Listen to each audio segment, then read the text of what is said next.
શહેરમાં જેના પડઘા પડી રહ્યા છે। નલિયા દુષ્કર્મ કાંડમાં વધુ બદનામી વહોરવી પડે એ પૂર્વે ભારતીય જનતા પક્ષે કડક વલણ અપનાવીને તપાસ તેજ કરી છે।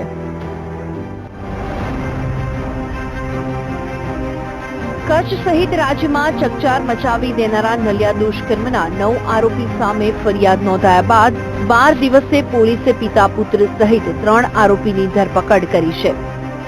નખત્રાણાના અશ્વિન ઠક્કર, નલિયાના વિનોદ ભીડે અને તેના પુત્ર ચેતન ભીડે પોલીસના સકંજામાં આવી ગયા છે અને ભાજપે 4 કાર્યકરોને સસ્પેન્ડ કર્યા છે। પક્ષના જિલ્લા પ્રમુખ કેશુભાઈ પટેલે પ્રદેશ ભાજપની પરામર્શ કરીને આ ત્વરિત પગલું ભર્યું છે। આરોપી નંબર 1 શાંતિલાલ સોલંકી, નલિયાની ગેસ એજન્સીનો સંચાલક, અબડાસા ભાજપ બક્ષીપંચ મોરચાનો પ્રમુખ। આરોપી નંબર 2 ગોવિંદ અર્જુનદાસ પારુમલાણી, ગાંધીધામ ભાજપના મહામંત્રી।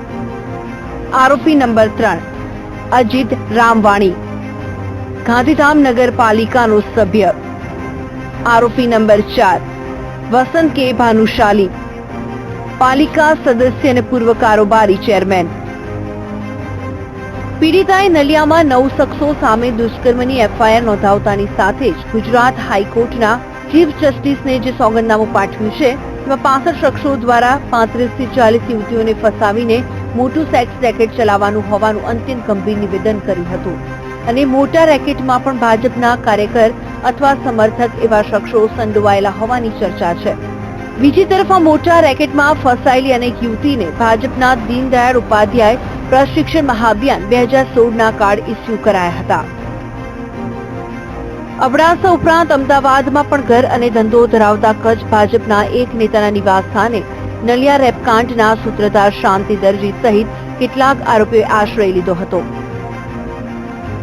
દુષ્કર્મ કેસમાં સ્પેશિયલ ઇન્વેસ્ટિગેશન ટીમની રચના કરવામાં આવી છે। કચ્છ વેસ્ટ પોલીસ સુપ્રિન્ટેન્ડન્ટની અધ્યક્ષતામાં આ ટીમ કેસની તપાસ કરશે અને હજુ કેટલાક નામ આવવાની સંભાવના છે।